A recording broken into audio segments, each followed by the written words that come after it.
देखिए, ज्ञान व्यापी प्रकरण को अब मैं ज्ञानवापी नहीं कहूँगा। मैं या तो श्रृंगार गौरी कहूँगा या विश्वेश्वर भगवान कहूँगा। तरह-तरह के प्रश्न हैं। देखिए, इस समय चल रहा है सर्वे। सर्वे का मतलब है एएसआई की जाँच चल रही है और वो चल रही है अल्ट्रासाउंड की तरह कि आप रखते हैं पेट पे, अंदर पता लग जाता है स्टोन है। तो वो सब चीज़ें पता लग रही हैं और सब चीज़ें धीरे-धीरे सामने आ रही हैं।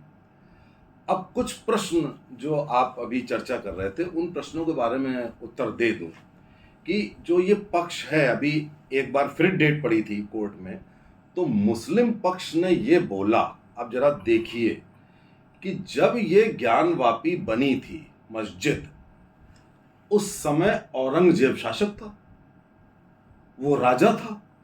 तो उस समय लिहाजा जो ये मस्जिद बनी, तो ये जो लैंड है ये वक्फ बोर्ड की है। अब ये लॉजिक है।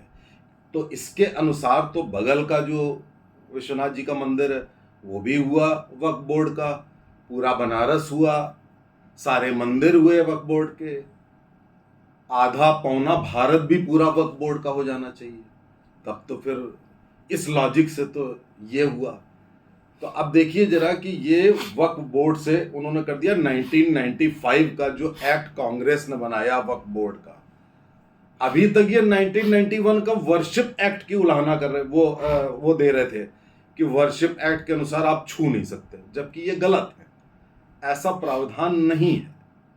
ऐसे मंदिर या ऐसे प्लेसेस जो 100 साल से ऊपर हैं उनमें ये डिसीजन हो सकता है। और दूसरी बात, 1991 के बाद 1993 तक तो वहां पर पूजा अर्चना हुई है, तो वो एक्ट तो वैसे ही नहीं आया। अब इन्होंने वक्फ बोर्ड की बात कर दी। अच्छा, तरह तरह की लॉजिक होती है। एक मौलाना ने बहुत बढ़िया लॉजिक दी। उन्होंने कहा कि साहब ऐसा है कि जब औरंगजेब आया था तो उस समय पूरा का पूरा हिंदू समाज, मतलब मेजर चंक, वो इस्लाम में कन्वर्ट हो गया था। तो जब वो कन्वर्ट हुआ था तो उस समय केवल वही नहीं कन्वर्ट हुआ, उसके मंदिर भी कन्वर्ट हो गए थे। तो ये जो ज्ञानवापी मस्जिद है ये उसी का पार्ट है कि वो साहब थे, तो इसलिए वो मंदिर भी कन्वर्ट हो गया मस्जिद में। इसीलिए वहां पर अंदर त्रिशूल है, वहां नंदी हैं, वहां मूर्तियां हैं, कलाकृतियां हैं। तो उसका एक्सप्लेनेशन इन मौलाना ने कहा कि साहब मंदिर भी कन्वर्ट हो गया मस्जिद में। Strange logic. लेकिन जो दोनों मैंने लॉजिक बताए आपको, एक ये और इसके पहले जिन्होंने वक्फ बोर्ड पे कह दिया कि ये दोनों इनडायरेक्टली एडमिशन है कि वो मंदिर उनके द्वारा, हम तो हमेशा से कह रहे हैं, लेकिन उनके द्वारा ये एडमिशन है कि वो सब मंदिर है।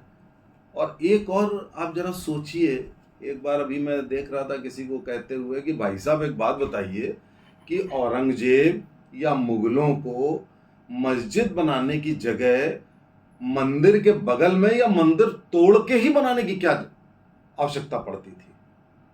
पूरे भारत में जमीन ही जमीन थी, जंगल के जंगल पड़े हुए थे, जरा सी जनसंख्या थी और विशाल काय जमीनें पड़ी हुई थी।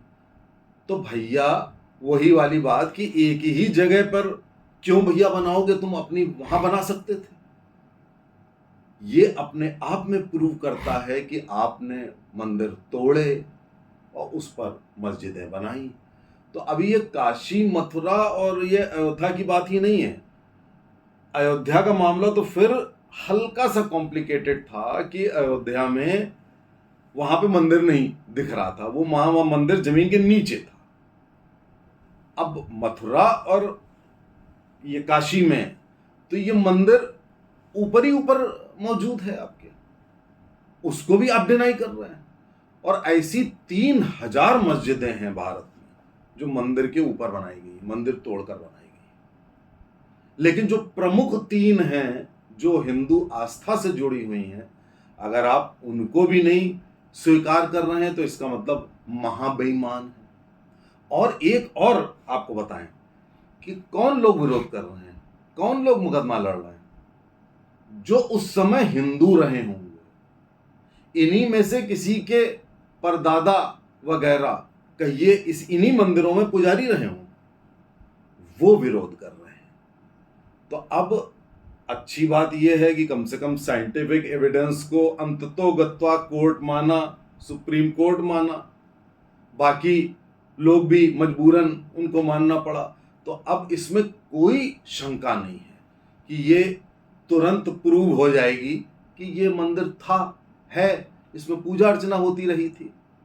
और इसके साथ ही मैं तो ये कहूँगा सबसे, आपसे भी, सरकार के ऊपर दबाव डालिए। ये जो कांग्रेस ने सारे एक्ट बनाए थे हिंदुओं के अगेंस्ट में, इस देश को इस्लामिक मुल्क बनाने के लिए, जैसे कि 1991 वर्शिप एक्ट, 1995 वक्फ एक्ट, ये भैया रिपील करिए, खत्म करिए, वरना कब तक आप इस तरीके से लड़ाई लड़कर अपने देश को बचाने में लगे रहेंगे? आपको प्रोग्रेस भी करनी होगी।